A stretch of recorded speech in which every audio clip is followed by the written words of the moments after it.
You are listening to the Vocal Advancement Podcast, and I am your co-host Tom, joined by Heather today. Hello, everybody. How's it going? It's going well. How is it going for you, Tom? It's going. It's going. Yeah, definitely going.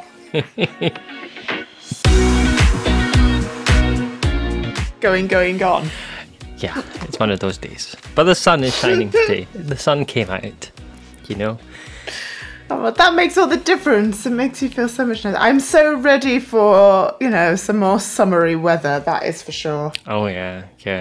I was out with the dog this morning and all the birds and things were chirping. It's like, it feels very spring-like, which means we're probably going to get like 20 feet of snow next week or something. This usually is the way at this time of year. That's about right. What have you been up to this week then, Tom? What's new in the world of you? Well, we're as always, we're busy bees with IVA, like bustling away behind the scenes. So it's our conference coming up in a couple of months at the time of recording this. So we are guest speaking, organising. That's terrible grammar. We're organising guest speakers. We know what you mean. And trying to do something a little different with the schedule for our conference this year. So just kind of working on the logistics of that and getting everything sorted out. And of course, everybody's decided at the last minute that they're coming. So that there's like 9 million panicking emails like, oh, I don't know how to register. As people do. That's about right. But yeah. It's worth mentioning now for anybody listening that our conference is open to teachers who aren't currently training through vocal advancement, isn't it, Tom? It is open to everybody. Any singing teacher that wants to come along and take advantage of like the stuff that's going on at conference. There's a wonderful selection. So conferences, for people that maybe don't understand how our conference works, like we have a range of sessions. So we have like general sessions where we have guest speakers that come in.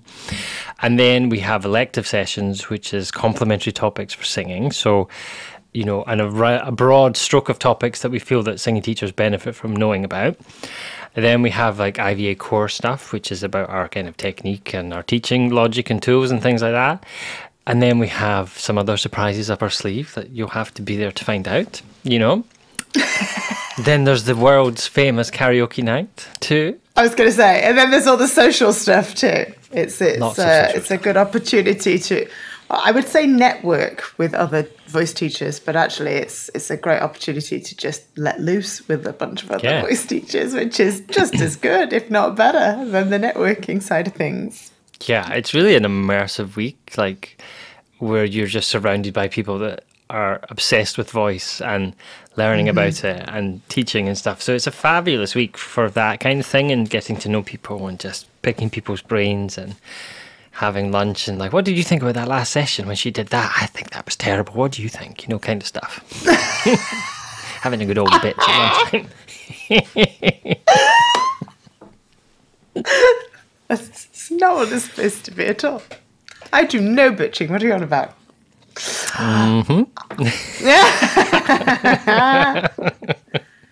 No, it's always a good opportunity to, like I say, meet with other teachers from all over the world, because we do have teachers.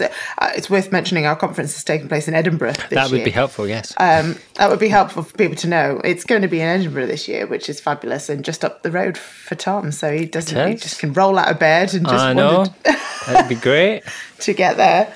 No. But there are teachers coming all the way from Australia. We've got teachers coming from America, from Thailand, South Korea, America, Japan, all over China, the world. Everywhere, all across Europe. All over Europe. So teachers do fly in from all over the place to come to our conference. And so you really do get an opportunity not just to learn, which you learn lots. I mean, you go away just with your head full of information, which is, good and overwhelming all in one go. But you also get an opportunity to chat to teachers from such a wide range of backgrounds, which is that's really fabulous. I love that bit. Yeah, and you and I will be out doing our roving reporter for the podcast. We're going to do a special EVCOM podcast episode. We'll be out with our mics sticking in your face. So what did you think about that? Getting to know everybody. on the spot live reviews of every class. Yeah, no lunch for you until you give us a 5-star review. It's exactly what it'll be. But it's such a fun time of year, this conference. Like, and you know, it's been a while. We haven't been in conference in person since 2019. So, you know, we're coming up 5 years. So we're all a bit rusty at the in-person experience, you know. It's no, that's why we're so excited about it. It's like real people that we can touch. I know. I know. And like actually stand and look at the piano as well, and like somebody's doing something. Yeah. Yeah. I love it. So it's exciting stuff. Desperately fishing through all my old notes from previous in-person conference. Like, what did we do for this? And what did we do for that? And so, you know, it's great fun. It is going to be great fun. Yeah. Can't wait. But we'll keep you posted on stuff that's coming up at conference and maybe how you can... Maybe we'll put a link, shall we, in the show notes as to if anybody's interested in registering or finding out more about our conference. You can click on that and have a little look and see whether it's something you might be interested in doing. What are the dates? 17th to the 21st of June, 2024. Oh.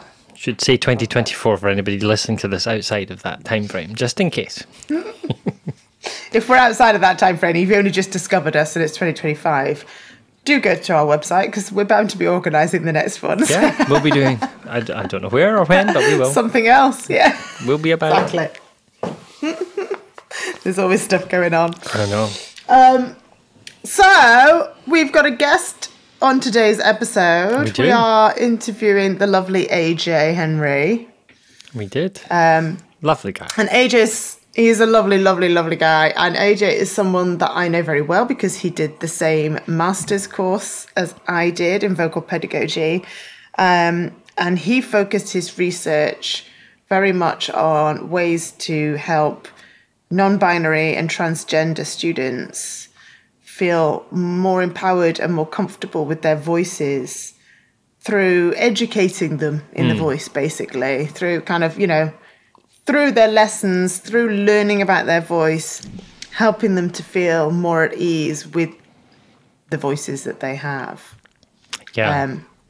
It's a really fascinating topic. It is, and it's one of those kind of hot topics in our industry just now, isn't it? That there's a lot of talk about and a lot of stuff going on behind the scenes that people might not be aware about. So it was really good to chat to AJ and find out a little bit more about it and what he's been up to. Yeah, absolutely.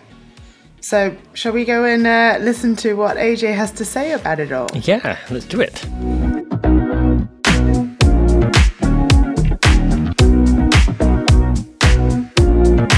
So AJ, thank you for joining us on our podcast today. We are really looking forward to getting to know a bit more about you. Thanks for having me. So I wonder if we can start nice and easy for our listeners, and if you could maybe tell us a little bit about yourself and your background in the singing world. Okay, yeah. So I started singing when I was like 3. And you know, he's in with the whole life story. So yeah, I started singing when I was like 3, and I had my first singing lessons probably around year 8, year 9, so like 13, 14. And then my voice decided to break, but it broke quite late. It broke when I was like 16 and a half. So I went down to like a 1 octave range. Literally, for literally the whole of college. And then because of that, I stopped doing music, essentially. I stopped singing for probably about four years. And then when I finished university, I did my undergrad in a different degree. I did it in photography. Crazy now I think about it. After I finished university, I saw this little poster that was like singing lessons. I was like, oh, I should really do that again because my voice is settling now. I was like 21. So I, in my infinite wisdom, was like, do you know what? I really want to teach. So I'm going to go through, I'd done grade 5 in school. So I was like, I'm going to go through 6, 7 and 8 until I can teach. Well, I ended up going through 6, 7, 8 in like 4 months with with the teacher I was working with, and then decided to do the grade 8 and then was like, right, okay, I'm now going to teach. And that was when I was like, I feel like I don't have enough information to do this, but the woman I was working with at the time was lovely, and she was like supporting me to do my first lessons. And then I had this whole plan of moving to London, and it didn't quite happen. So I decided to go and do a summer camp in America. and that was like 2014. And then I did that, and that was like my first proper experience of teaching, like outside of one-to-one lessons, and with a whole bunch of different backgrounds. So I did that. That was 2014. And then at the end of that year, I had a bit of a vocal injury. And so I ended up like not being able to sing again. And it was a bit scarring because it was back to being like when my voice had broke. And so then I saw an ENT called Owen Judd in Derby, and a wonderful vocal therapist, Kate Young. And they coached me through what was happening in my voice, and it blew my mind. It literally blew my mind. I was like, this is insane. No one has ever talked about this in a lesson with me. Like, how do we not talk about this in a lesson? So that was my first experience of like anatomy and breathing and how it affects the voice. And so from there, I became a little bit obsessed, and then did a few years of like really developing my own practice myself, until COVID hit. And then when COVID hit, I was like, I should probably do something with this. Like, you know, I've got some time now, so I should probably do something. So I decided to do my MA. And then, yeah, I started lecturing at university in Nottingham. And now we are here, and I finished the MA, and I've got a very quick run through of the history of teaching. So I've had a lot of, and I'm a little bit obsessed with anatomy and breathing now, and how we can make complex conversations simple for students in lessons, basically. Yeah. I love it. And so your final research project within your master's was on the topic of working with non-binary and trans singers. What led you there? What was it that made that your focus? Yeah. Okay. So in that period between, like, you know, my obsession with anatomy and whatever, I started coming back and forth from America, because I've done that every summer since. I met a student when I was teaching for a company in Nottingham, and when they first came to me, they were working on their voice, and they played like ukulele. And then throughout the process of a couple of months, we got fairly familiar within the lessons, and they became very comfortable with me. And so then they came out to me as non-binary. And I was like, oh, I feel very privileged that you've come out to me. And also, I should say at this point, I openly identify as a bisexual male.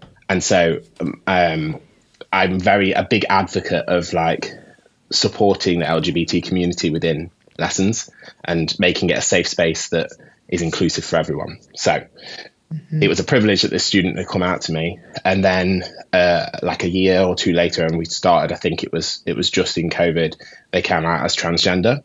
And so I was teaching them over the internet because it was COVID, and realizing that we kept having to focus on songwriting, because I did a lot of songwriting with him at the time, because he was focusing a lot more on his how to write, because he really didn't like his voice, and he was experiencing a lot of voice dysphoria.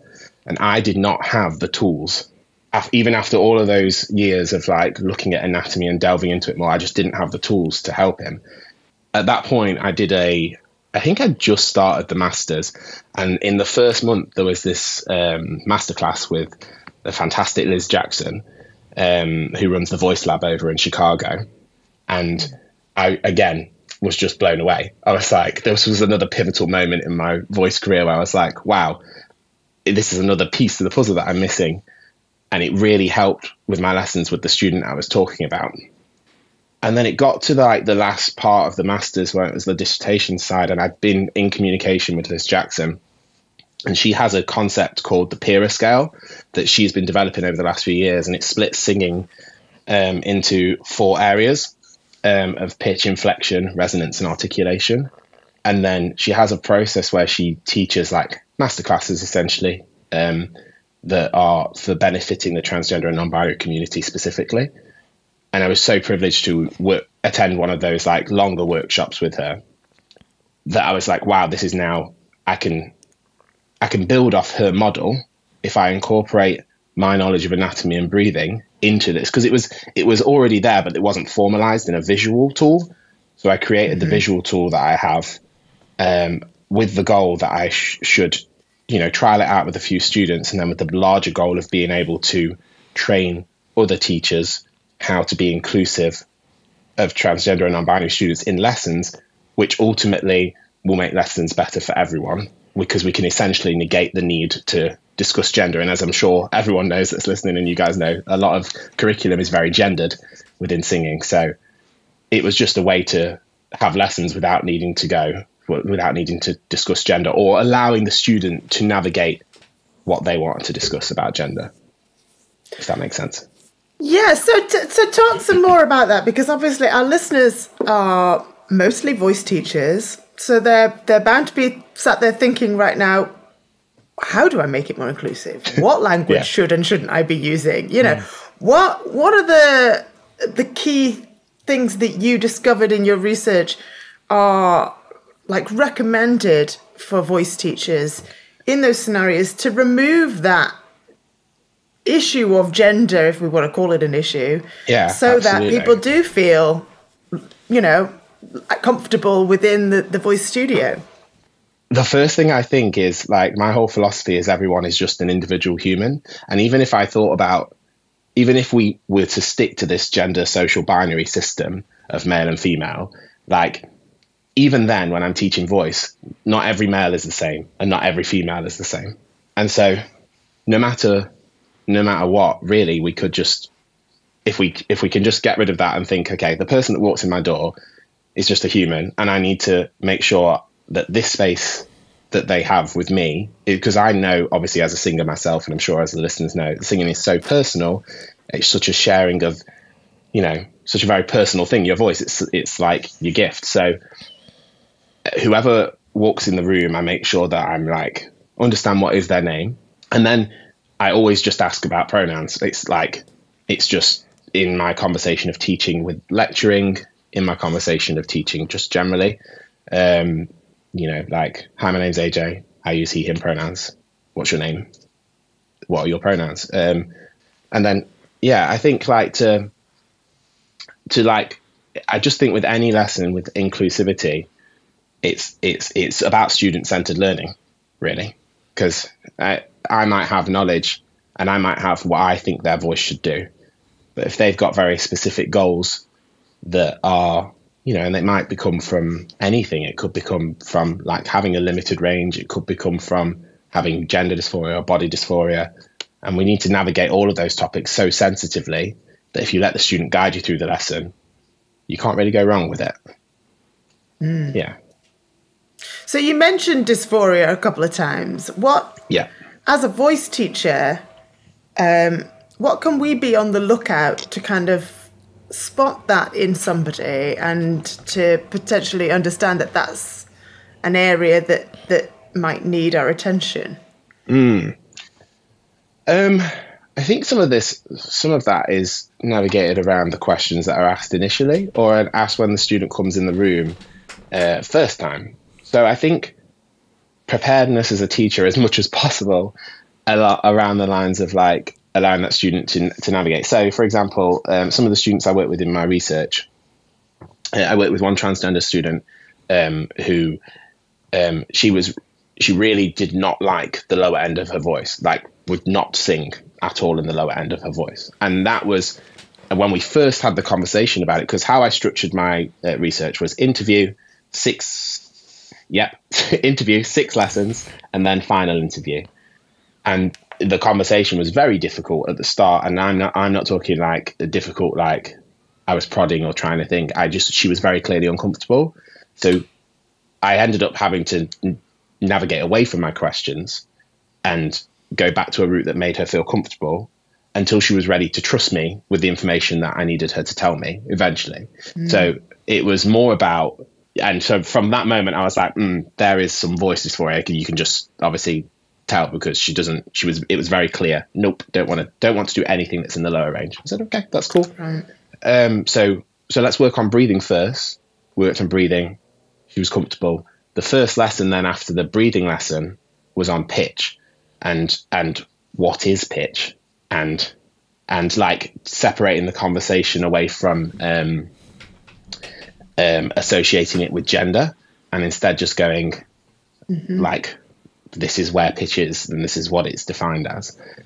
And then when she was ready to trust me with the information, she basically said that she'd had a lot of, she'd had good doctors in her road through transition, and that it just, singing lower, it just didn't feel right to her and it didn't align with how she wanted her voice to present. I was like, okay, so let's look at what pitch. And you could, like, for me in this research, again, this was super sensitive. So I didn't get to this point. It wasn't like an instant get to this point. We worked to this point.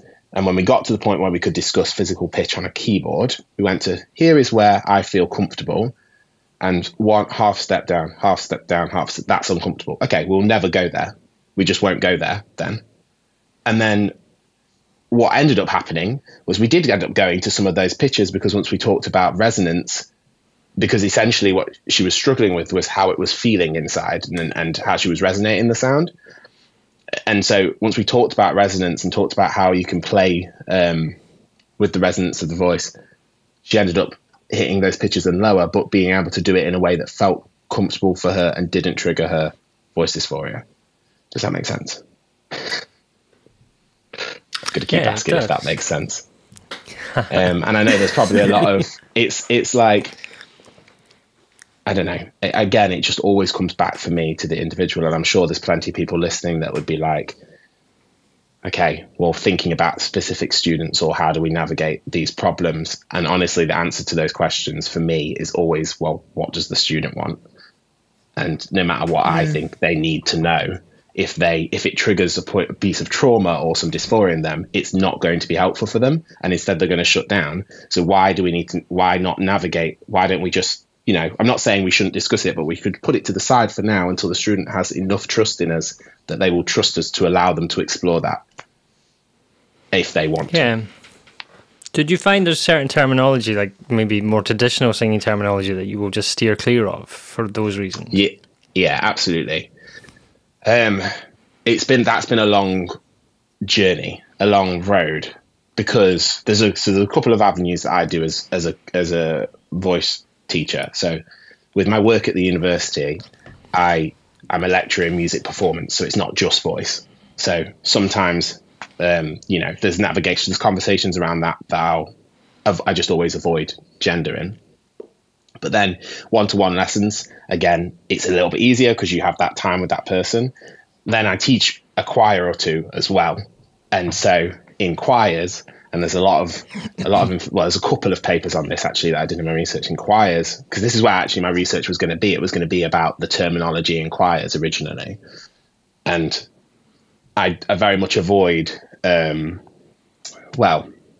talk about soprano, alto, tenor, bass, but in my choirs, I'll be like, you do not have to be a certain gender to be in any of these parts. If you want to be in this part, you can be in this part as long as you are hitting these notes comfortably and safely and healthily. That's okay. So sometimes I'll take the terminology away, especially if I've got new people. I'll be like, so where do you feel your voice fits? Is it high, mid-range, low, in your opinion? Then you wait for them to sing a little bit. Okay, well, I feel like you maybe want to hit up here with the sopranos, but the sopranos doesn't mean women. It means people who feel comfortable in this area. And so I think that's, I don't know really particularly where that came from. If I think back a little harder, I've always had an issue with gendered areas in music, because as an R&B singer, I always used to sing what would be classed as female songs. And in my grade 8, actually, I had to get permission to be able to sing Alicia Keys' version of How Come You Don't Call Me, because it was in an appropriate key for me, but it was on the female curriculum. And it was like, yeah, you can do that. But my teacher at the time was like, oh, I'm not sure. And so for me, it was always like why is that only for women? Because I can sing those ranges and I love singing up there. So I gendered terminology. So rather than all the women in the soprano section, all the people in the soprano section, I would use. I try not to use guys. It's one of those where guys is as a general term is is common to be used, and most students I've interacted that are transgender and non-binary don't mind that term, but just some people do. So I might use people over there, or folks is a good word, just gender non-specific terminology. And I think a lot of it, for a lot of us as vocal teachers, it's just ingrained habit, and it's because we've all grown up with these teachings ourselves, and now we're moving into an area of where we can have a bit of gender ambiguity or more inclusive discussions. It is habit, and no one means to say anything out of term to affect anyone else. And I think that's another thing I've learned is, even myself with all of the research I've done, sometimes we'll slip up and, in either a conversation if I misgender someone, but rather than what I've learned from the students that I engage with as well, then rather than make a really heavy point and apologize, it's more of a if I slip up and say the wrong pronoun, for example, I'll just, instead of, if I refer to this person as oh, he is, I mean they are, and then I'll just continue the conversation, because I'm not putting a lot of emphasis on this, and be oh, I'm sorry. Do you know what I mean? Yeah. Yeah. I confess I'm very guilty of the hey guys a lot, and I try and stop myself, but you see it's habit, Yeah, and it's also like I said, some people don't mind that terminology. So I just think it's one of those where, is there another term that we could use? And I'm sure there'll be people out there being like, I can't change this, it's so ingrained. It's okay too. I don't know. So I think the important thing that you mentioned there is just I'd be mindful whether somebody would be offended by it. And if you know that everybody is comfortable with that terminology, then great. You're golden. But if you can see that it's making someone feel a little on edge, then maybe a different choice is an easy switch to make sure that everyone's feeling comfortable. Yeah. And I don't know, when I have new people, I try any time in any lesson, choir, it's about inclusivity. So, I'll explain here, this is, we don't do gendered roles here. And in any part, you can sing in any part if you want to, as long as you're comfortable and it's healthy and it's safe. That'll be one of the things. And if I feel like someone's uncomfortable in a lesson, whether it's a group lesson or a one-to-one, I always just pull them to the side afterwards and hey, just so you know, if there's ever anything that you are, if something's said or you're uncomfortable with, or you're not quite sure, just, you can speak to me about it. I'm open to criticism and I'm open to discussion. Absolutely. That must create an interesting sound in a choir with mixed parts. Do you find it creates a different from the traditional sound?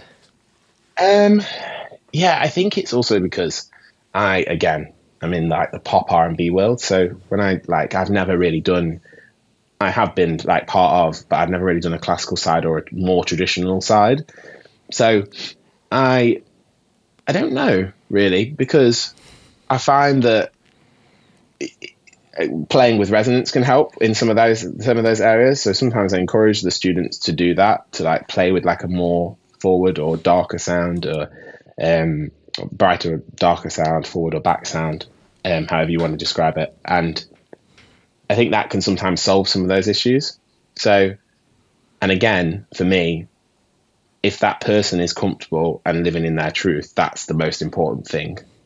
And as long as they're doing it healthy and safely, then that's even better. And they're getting out of singing what is the best part of it. It's just sharing your voice. And if that voice is matching, it'll be an even better experience for them rather than a negative experience.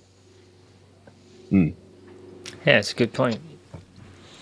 So maybe, because I certainly haven't worked with transgender singers myself, and I'm sure there are many other voice teachers that haven't. So is there any kind of advice or guidance you could give somebody when working with somebody like that for the first time that might be a bit nervous about saying the wrong thing or not knowing the right questions to ask? Yeah, absolutely. Preparation is always the best. And also, again, it genuinely does come down to, this is a human.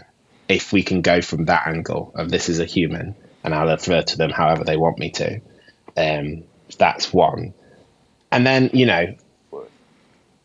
there's always a discussion when it comes to transgender or non-binary singers about hormones, and it's similar to the discussion around genitalia. We talk about this in society and the use of bathrooms.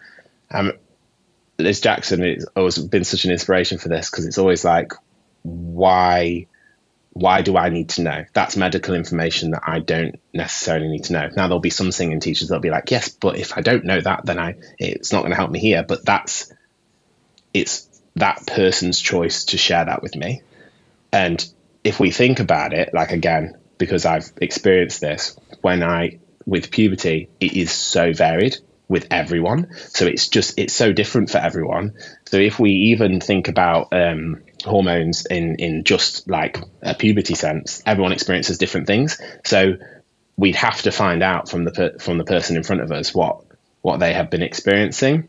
And so I'd say to take away the anxiety, again, just treat the person as a human and focus firstly on breathing and getting that person in front of you to trust you, and a obviously like in a safe environment way, like, you know, make them feel comfortable, allow them to be themselves within the lesson. That will allow them to trust you and then you to handle that. And I think it's also really important to acknowledge that when it comes to anything, there is only so much as singing teachers we do. We are not doctors. So, and most of us aren't medically trained. So, you know, there is only so much we do, and that is our singing and voice is our area, and we need to acknowledge what is outside of our area.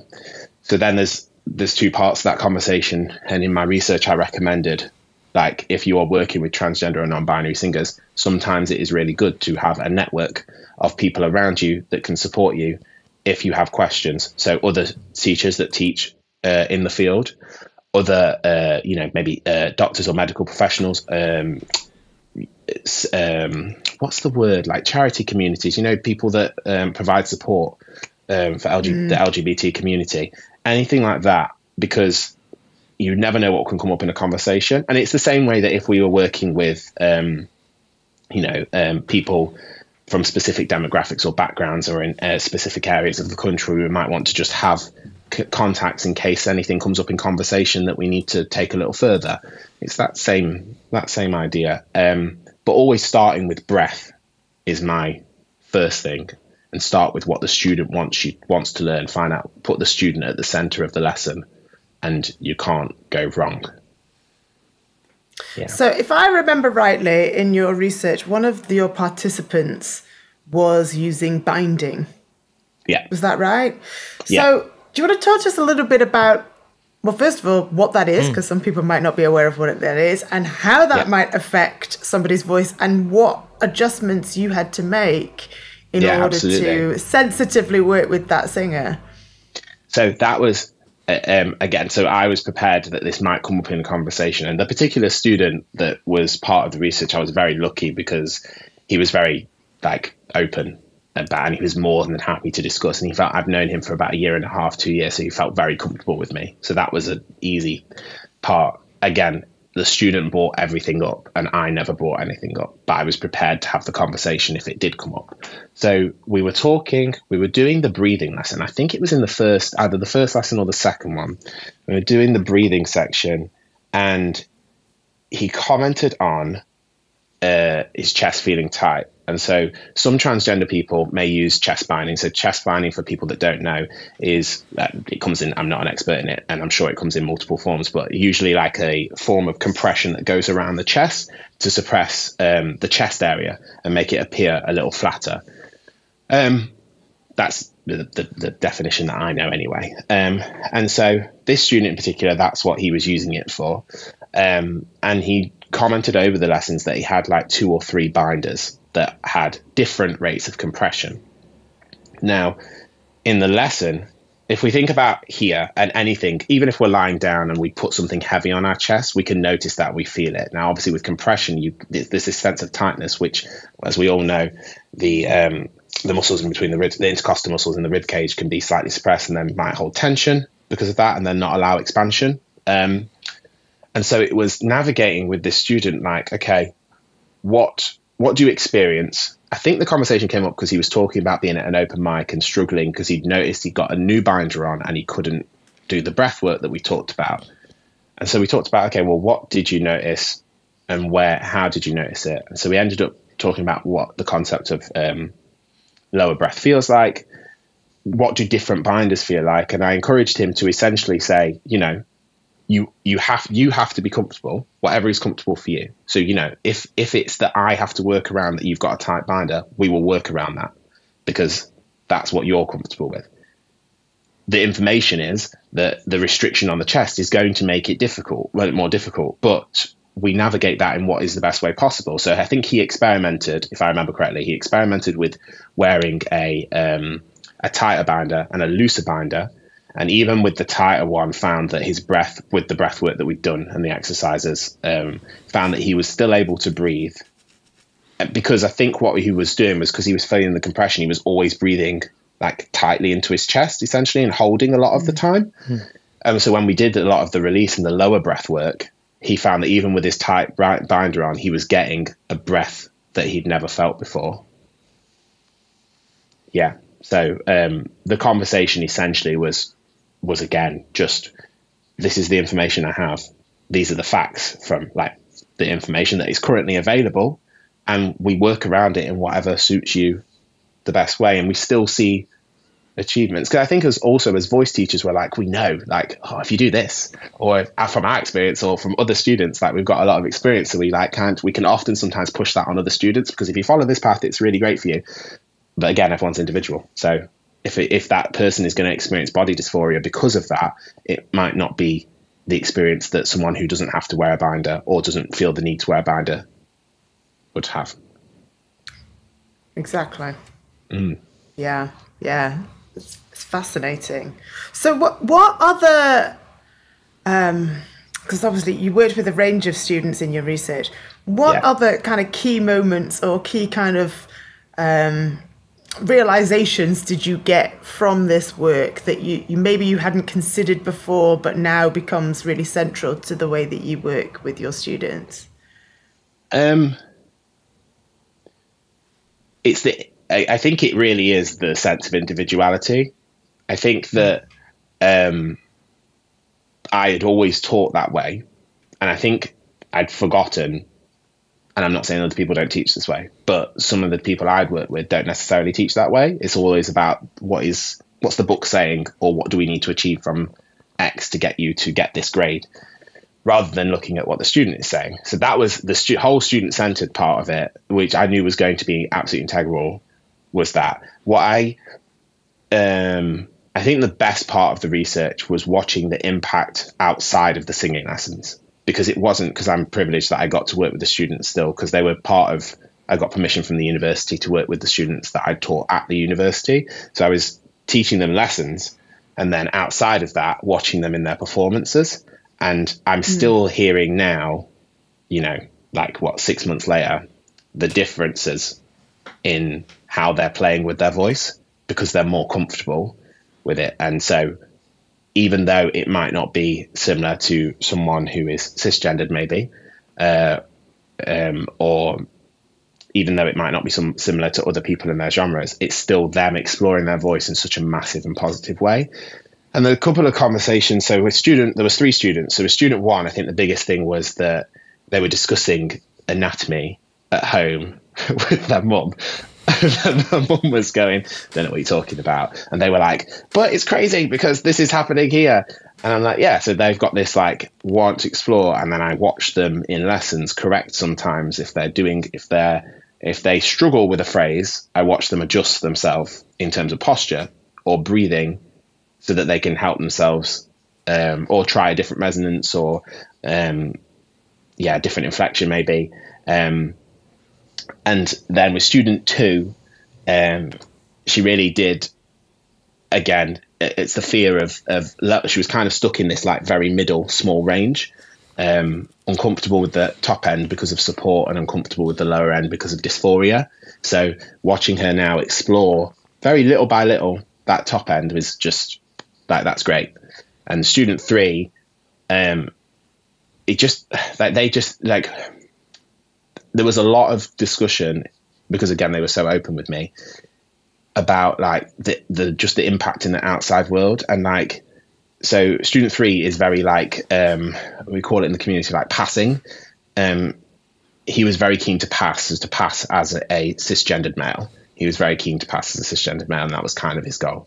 And so some of the horrific things he had experienced by being, like, for example, in a bathroom, and he's just in the toilet. He said he was using the toilet once in a cubicle, had come out, and this man had talked to him, talking away, and so he's washing his hands, whatever, and then they continued talking, and then he said when he opened his mouth, the person so next to him was like basically had to go in, and then it was ended up physically harming him, and just because of being in a toilet.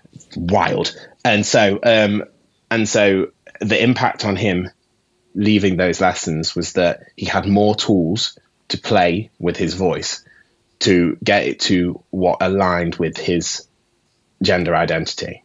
And that was the whole goal of the research, was not to, there's never a defined ending really to it. It's more of a like, here is the current tools that I have access to, and I've taught you them, and then you play with them. And then it was watching his impact in the outside world, not even in singing, just generally in speech, from an understanding of singing. Yeah. I guess knowledge is power. Yeah, it is.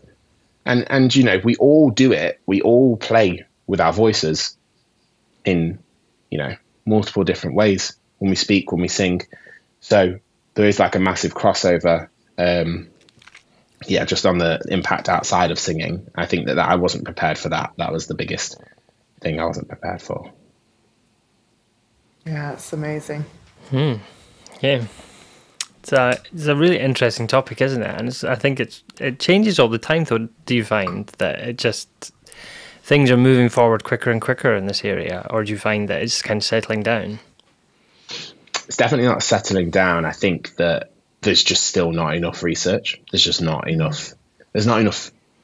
There's a lot of focus on a traditional curriculum that is centered around a very one demographic and like binary gender, which really is crazy for saying that, you know, binary gender is a social concept. It's not like, yes, people are born with specific genitalia, but that doesn't mean, it even comes down to when I have this conversation sometimes with particularly the older generation, they'll be like, but, you know, men and women. I'm like, but what about intersex people that are born?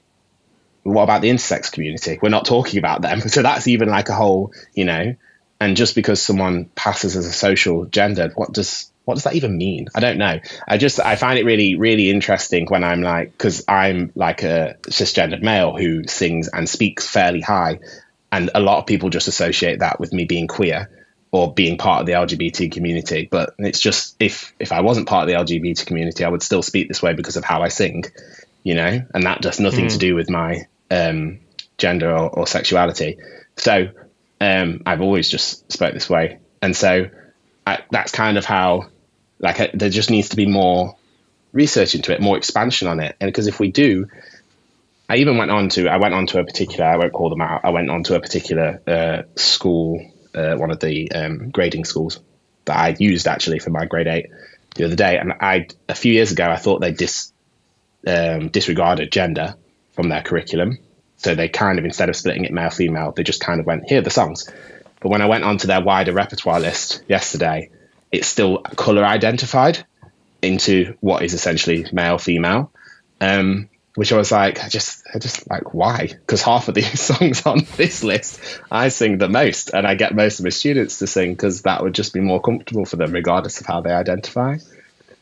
So more research just around this, and more research on gender inclusivity and equality in general, but even in the singing world, just how do we make it comfortable for students to experience their voice to their fullest potential that aligns with their truest identity.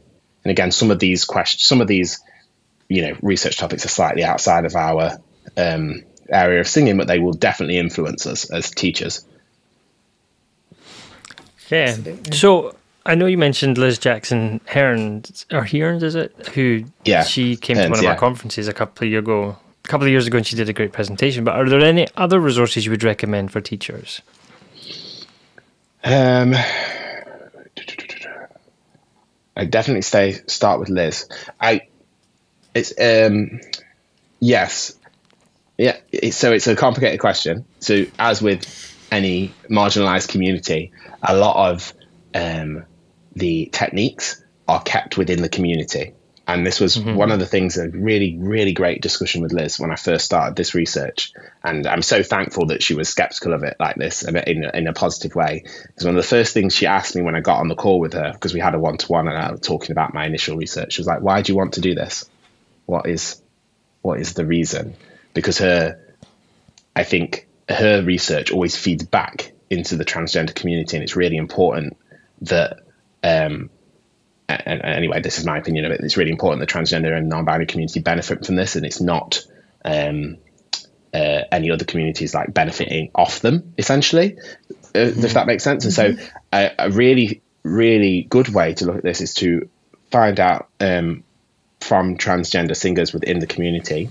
Maybe there are a fair few transgender and non-binary vocal coaches that I've come across, but again, fair few is still like 1% of the total, probably. Do you know what I mean? But if you look hard enough, you can find it.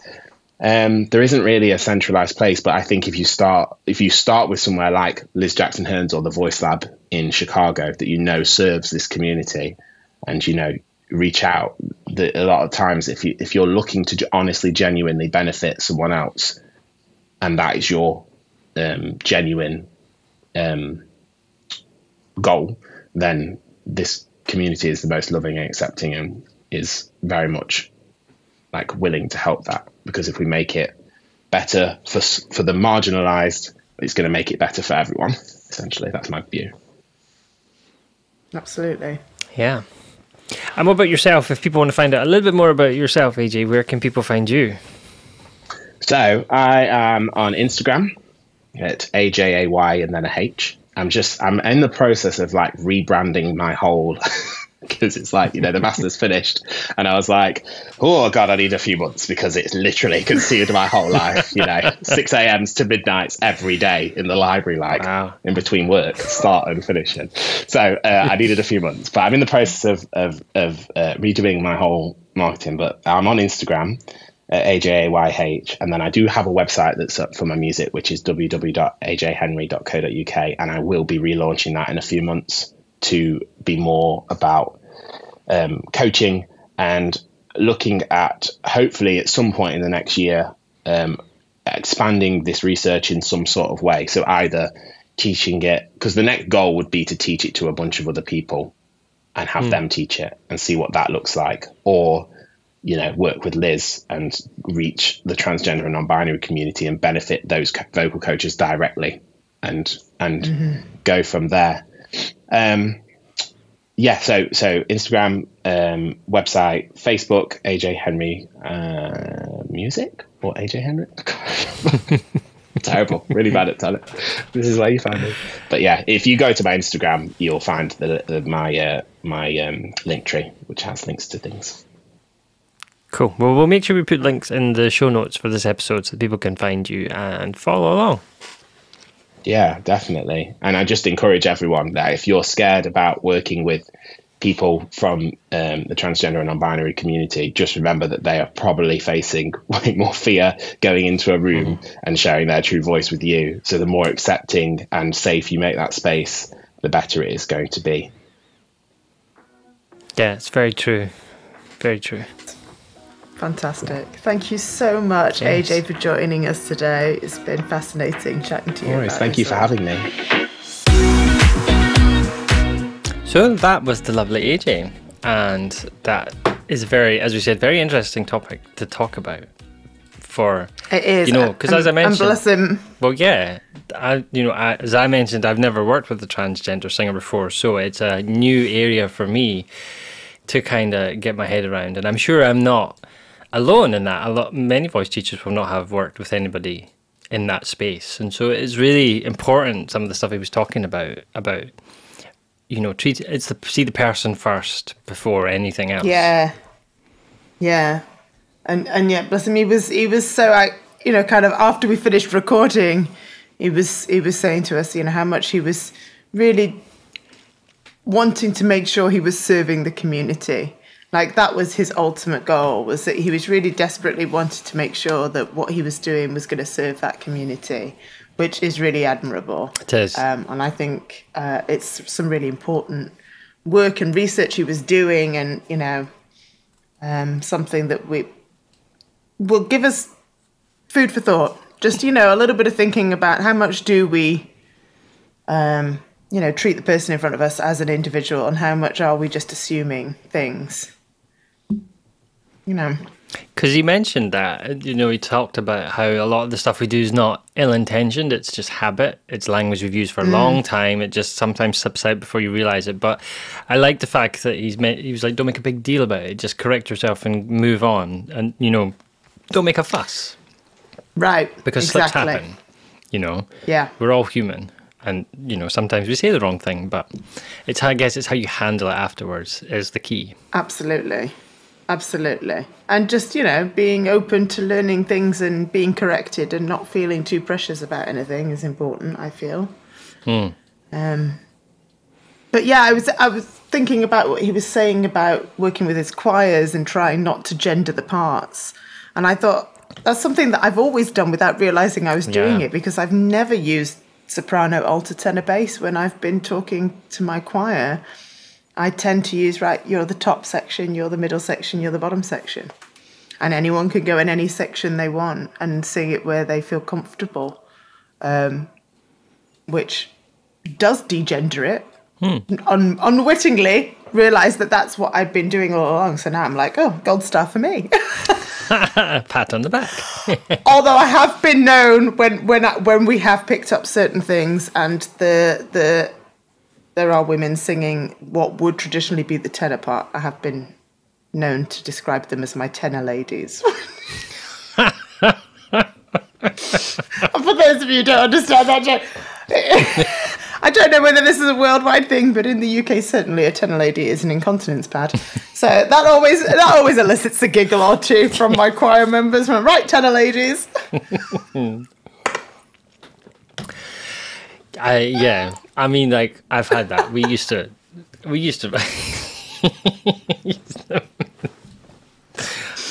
be giggling to myself in the supermarket tomorrow when I walk down that aisle. But yeah, we used to run a choir as well up here, and used to get ladies singing in the tenor section. And I think at first, as a kind of younger teacher, I kind of sometimes annoyed me. I'm like, oh, you just don't know how your voice works, like that typical voice teacher attitude that we have. But when I got over myself, like, I was like, it's fine, who cares if you're having fun, and it's, you know, if it's safe. Like, I think AJ made that point, like, you know, as long as it's safe for your voice and it's a healthy place, then fine, go for it, do what you like. Yeah, I think that's great advice to have in that mentality, because we do just, you know, like, you buy the music, and even the music is gendered, you know, SATB music. It's, you know, so before you've even sung a single note with the choir, you're looking at something that's been gendered by a publisher, because it's just, that's the traditional way of doing it, eh? They do. I mean, it's a difficult kind of, it's just such a big, difficult conversation surrounding gender in general in the world at the moment, and some very polar opposite opinions on certain things. But my feeling on the matter is, if you come at it from a place of wanting to help people, and as voice teachers, that's generally what we want to do. We want to help somebody sing better. Then all of those other things don't matter anymore, because what's important is that you're helping that person achieve what they want to achieve. Yeah, and just keep bringing it back to the singing, because there's you know, not to get all political or anything, but you see stuff coming up on socials and videos, and it's some people that are just, they don't want to see the person in front of them. They just want to be controversial, or they just want to, my opinion is more important than yours, and shove it down people's throats. So, like, if they were to maybe pause and think about the person in front of them and how the person feels, that might have a different outcome in the conversation. So I think, as you say, it's really important to bring it back to the person in front of you. You know, it's about the joy of singing, the love of singing. Like, you know, be respectful and see the person. Absolutely. You know, and just help them on their way. Yeah, absolutely. And an important point that he made, that we do keep coming back to time and time again is that don't be afraid to refer out. If it's not your wheelhouse and it's not something that you feel like you have the expertise to help someone with, then find somebody who does and refer them on. There is no shame in saying to somebody, this isn't my specialist topic, but I know somebody for whom it is. Get in touch with these people, and if I can support you in doing that, I will do. And if we can, work something out where we all work together, then great.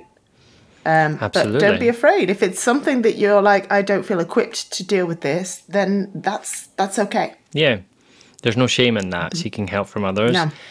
And I think, because we've talked about this before in previous episodes, like referring out and how sometimes you can see it as detrimental to your reputation, or, the student will think less of you, but actually the student ends up thinking more of you because it just shows them that you've put their interests beyond your own ego and are willing to seek help. And I think, like you say, in those scenarios, it's a great opportunity to learn and see, particularly if you can kind of just come to some kind of agreement, like, look, can I refer this person to you, but can I watch what you're doing so I can learn for the future? Absolutely. It's a great opportunity to learn that and, learn some new skills and experiences. Yeah, absolutely. We're always learning. Absolutely, yeah.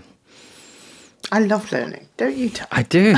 I have to confess, one of my guilty pleasures is learning things from YouTube, like just random things that I probably would never, ever in my life do, like wood carving or that kind of stuff. But I just like learning about it because you never know when you might need to carve a squirrel out of a log to save your life or something. I can think of precisely 0 reasons why that might come in handy, but okay, Tom. You never know. You never know. Confronted by an angry person that wants to harm you unless you can carve them a squirrel. He says, trying to justify himself. I was going to say, that sounds like a new Netflix reality TV show in the making. That does. Whirling. The whirlers. Whittlers. What is it? Whittling, they call it. Is that? Whittling. Whittling. Yeah. Whittling. Trademark Tom. I'm keeping that idea. The Whittlers. Coming soon to Netflix near you. I love it. I'm tuning in. I love it. I have a big jumper and a big fringe like Claudia from Traitors. Sold. You've sold it. Yeah. I'm on it. It's a new career for me. I'm leaving voice teaching and moving into TV production. Well, good luck with that. I think they'll have like a £10. Go away. Yeah, perfect. That's it. Big time. Go away. Yes. Go away. Oh, my word. Well, on that note, we shall bring this episode to a close. You can all go off and find some wood to whittle yourself a squirrel. Oh, and send us pictures if you do. Send us pictures of your squirrels. My dog will be going mad if I sit and look at them in front of him. Yeah. And in the meantime, we'll be back on the next episode with more talk, more information, more useful things, and entertaining talk all about the voice. So if you are not already subscribed, how do they make sure they get subscribed, Tom? Okay, so wherever you're listening to this, look for a follow or a subscribe button and make sure that you click it, and then you get notified and all that jazz when the next episode comes out. But equally, if you want to watch me and Heather and our shenanigans, you can watch these episodes on YouTube as well, on the YouTube channel. So just go to YouTube and search for Vocal Advancement Podcasts, and we should pop up. Amazing. Yeah. We shall all go and do that immediately. Do it now. Yeah. Now. Well, just wait till they've done it. Wait till they've done it. Yeah. Yeah. We'll just wait here. Yeah, that button there. Press that one. That one? Yeah. Have you done it? Done it? Found it? Good. Good. Yeah, but we'll put links in the show notes to the stuff that AJ mentioned and for conference and for all the other stuff so that you can find it. And perhaps at the time of recording this going out, we may already have had one of our monthly webinars with Liz Jackson Hearns about this very topic as well. So if that is either coming up or has taken place in this recording, we'll pop a link to that in the show notes as well, if that interests you in learning a little bit more about this topic. Amazing. Well, thank you for joining us today, everybody. Have a wonderful See you day. next time.